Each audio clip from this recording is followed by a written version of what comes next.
आऊज़ुबिल्लाहिमिनश्शैतानिर्रजीम बिस्मिल्लाहिर्रहमानिर्रहीम। अस्सलामु अलैकुम डियर स्टूडेंट्स। मैं उम्मीद करता हूँ आप लोग हमेशा की तरह खैर आफियत से होंगे। डियर स्टूडेंट्स, आज की इस इम्पोर्टेंट और इन्फॉर्मेटिव वीडियो में मैं आपको Thomas Wyatt as a poet, Thomas Wyatt as a sonneteer, इसके 10 पॉइंट दिखाऊंगा। और वो 10 point Wyatt as a poet में भी अच्छे तरीके से पुट होंगे और Thomas Wyatt as a sonneteer में भी। लेकिन Thomas Wyatt as a sonneteer में वो तकरीबन 5 पॉइंट पुट होंगे। वो अलग से वीडियो बनाऊंगा, लेकिन सवाल यही है, वो मैं पॉइंट अलग बताऊंगा कि वो कौन कौन से पॉइंट है, उनको कैसे तरतीब देना है। वो अलग से वीडियो बनाऊंगा ताकि आपको अच्छे तरीके से समझ में मेरी बात आ सके। तो सबसे पहले आपने स्क्रीन को जूम कर लेना है, और अगर कोई चीज़ समझ में ना आए तो वीडियो को दोबारा देखिएगा। अगर 2 बार ना आए तो तीसरी बार लाजमी आ जाएगी समझ। तो बात करते हैं सबसे पहले 10 पॉइंट कौन कौन से हैं जी। आपने इंट्रोडक्शन ऑफ राइटर को डिस्कस करना है कि राइटर कौन है, ठीक है। सिग्निफिकेंट कंट्रीब्यूशन के उसकी जो सी इंग्लिश में पोइट्री की सिग्निफिकेंट है, अज्जाए तरकीब है, ठीक है, उसकी क्या अहमियत है। मैनी मूड्स एंड आइडियाज़ कि उसके जो से शायरी में अंदाज है, ख्यालात हैं, वो कैसे हैं। एज ऑफ डार्ब के यानी बेकैप दौर कौन सा है जी। एज ऑफ ट्रांसलेशन के ट्रांसलेशन का दौर। इंट्रोडक्शन सोनिट, इंट्रोड्यूस सोनिट यानी उसने अपनी पोइट्री में सोनिट को सोनिट का इस्तेमाल किया पहली दफ़ा, ठीक है, बानी भी कहा जाता है जी। Paved the way straight, paved रास्ता बनाया, ठीक है, सीधा रास्ता बनाया। Use of epigrams, difficult language और कैलकुलेशन, 10 पॉइंट्स हैं जी। नेक्स्ट बात करते हैं first of all first point की इंट्रोडक्शन की। Wyatt is one of the famous poets of English poetry के वाइट इंग्लिश के मशहूर शायरों में से एक शायर है। He was a great thinker man, वो एक गौर फिक्र करने वाला इंसान था। His work is mainly devoted to the problem of different aspects of love life, कि वो उस उसका जो सा काम था वो उसने वक़्फ़ कर दिया किन मसाइल पर, लव लाइफ पर और लिटरेचर पर। So Samuel Butler stated his point of view skilfully in this lines, इसीलिए सैमुअल बटलर बहुत ही पुरकशिश अंदाज में यानी हुनरमंदी के साथ कहता है, every man is work is always portrait of himself. हर इंसान, पोटेरियट कहते हैं अक्स को, कि हर इंसान का जो सा अक्स है वो उसके काम की अक्कासी, उसके किरदार की अक्कासी करता है जी। अब मैं आपको बताता चलूँ कि अगर आपने अभी तक मेरे चैनल को सब्सक्राइब नहीं किया तो लाजमी सब्सक्राइब कीजिएगा, और साथ बेल आइकन के बटन पे जाके ऑल पे लाजमी प्रेस कीजिएगा, ताकि इस तरह की इंफॉर्मेटिव वीडियो का नोटिफिकेशन सबसे पहले आपको मिल सके। और वीडियो के लिंक को दोस्तों के साथ साथ लाजमी शेयर कीजिएगा, ताकि आपके दोस्त भी इस वीडियो से इस्तेफादा हासिल कर सकें। Wyatt is contribution to English poetry, poetry is by no means insignificant, कि वाइट की जो सी इंग्लिश की पोइट्री है वो ये नहीं कि इनसिग्निफिकेंट है, ना अहम नहीं है बल्कि अहमियत रखती है, ठीक है। He was a man of money moods and ideas, वो एक ऐसे इंसान थे जो कि बहुत से अंदाज और ख्यालात रखते थे। हिज कंपोजिशन, और उनकी जो सी पोइट्री बनी है वो किन पर मुश्तमिल है, इंक्लूड मुश्तमिल है सॉन्ग्स, गानों पर, सोनिट्स यानी 14 लाइनों पर मुश्तमिल नज़म को क्या कहते हैं, सोनिट।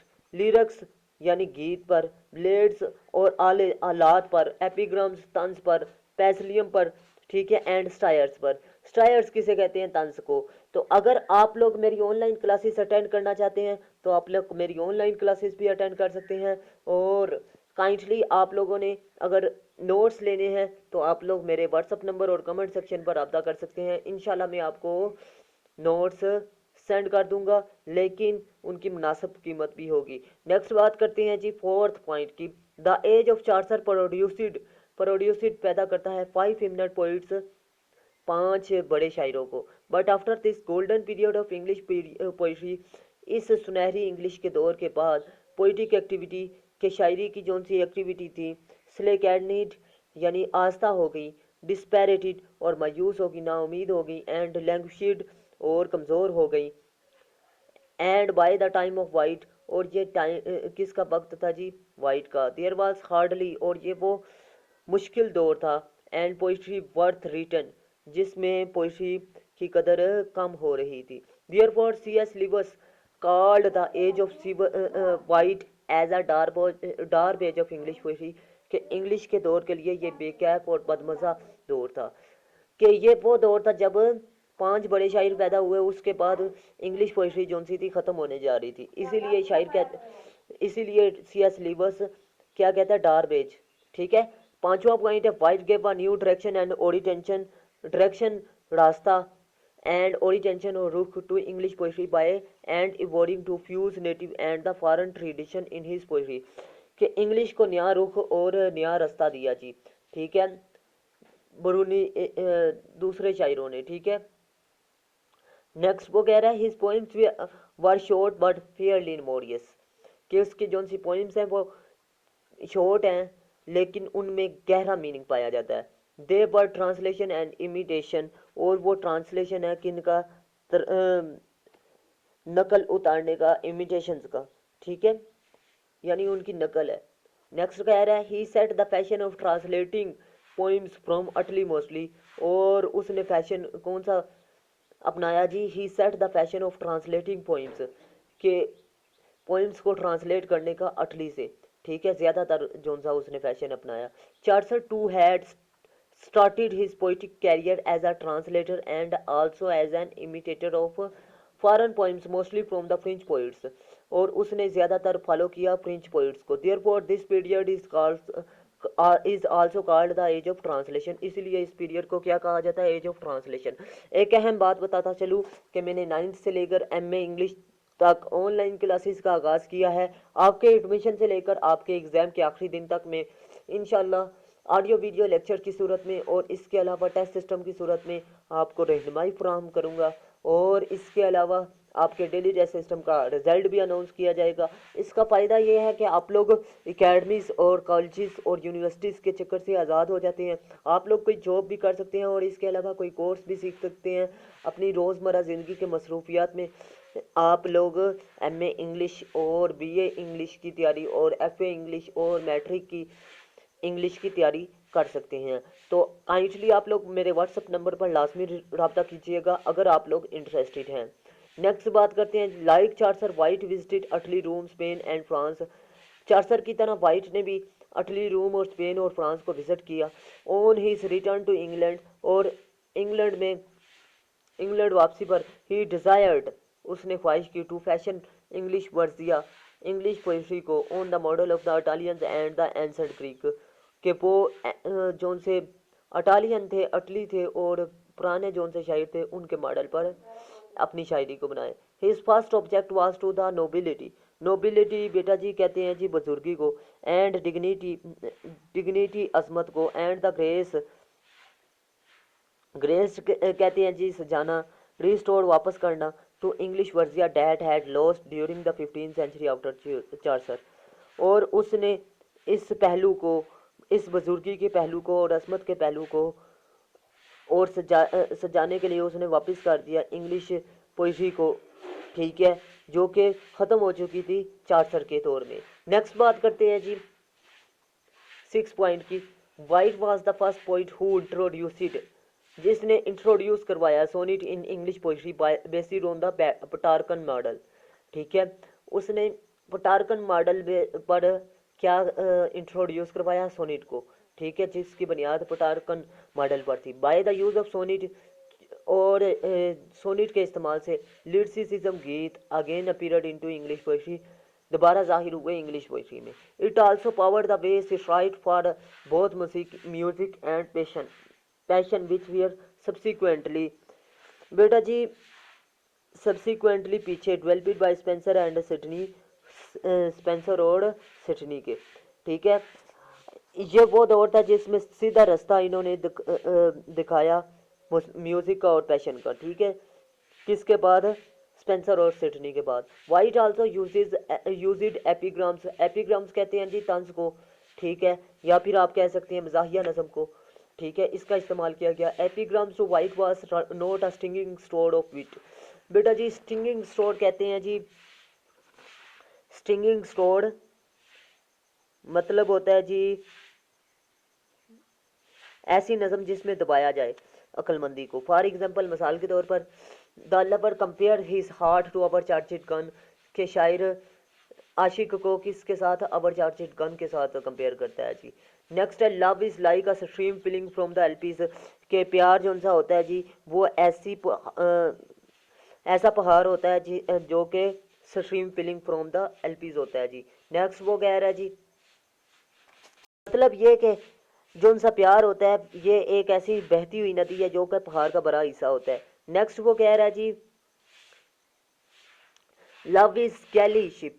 बेटा मैंने ये तरतीब को फॉलो नहीं किया तो आप गौर से देखिएगा। लव इज गैली शिप स्टीरिट मोड़ता है बाई क्रूलिटी जुल्म के साथ, थ्रो सिट्रोमी यानी तूफान, सीज एंड डेंजरस रॉक्स एक डेंजरस रॉक्स में, ठीक है।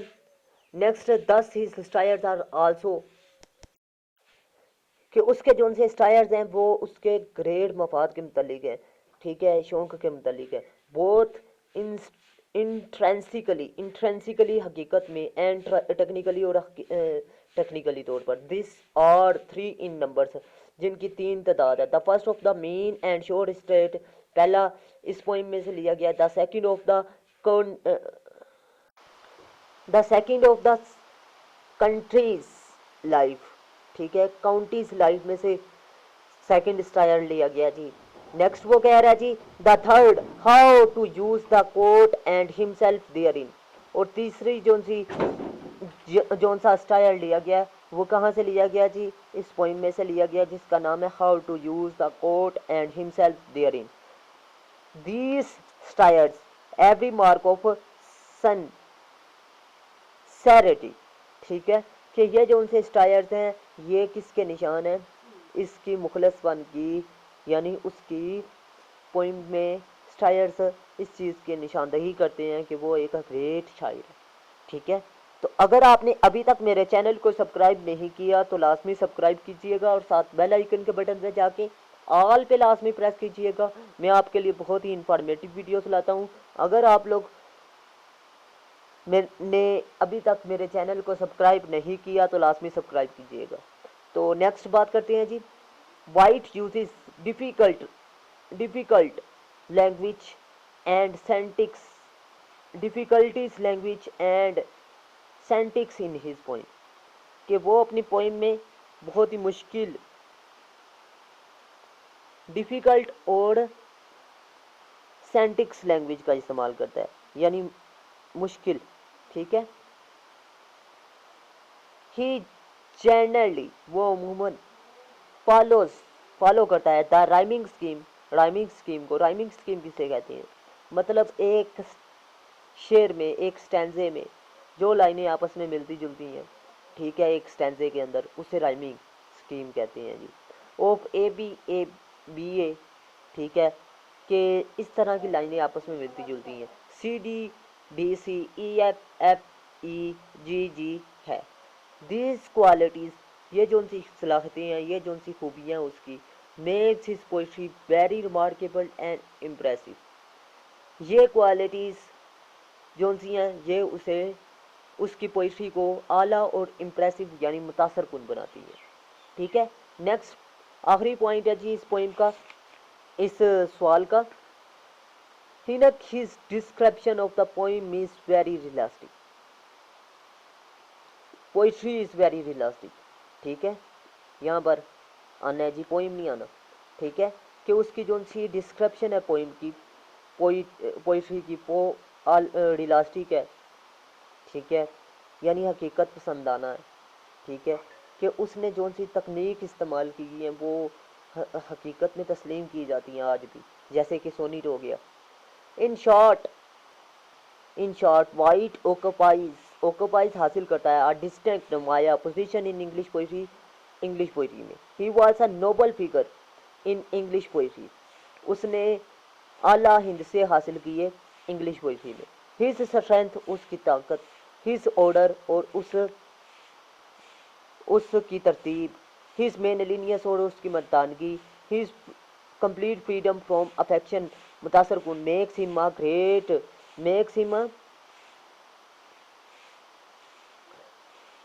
अ great prominent poet of his age, उसे एक ग्रेट शायर बनाती है, ठीक है, उसकी मर्दानगी के लिहाज से। अल्लाह हाफिज़। पाकिस्तान जिंदाबाद, पाकिस्तान पाइंदाबाद।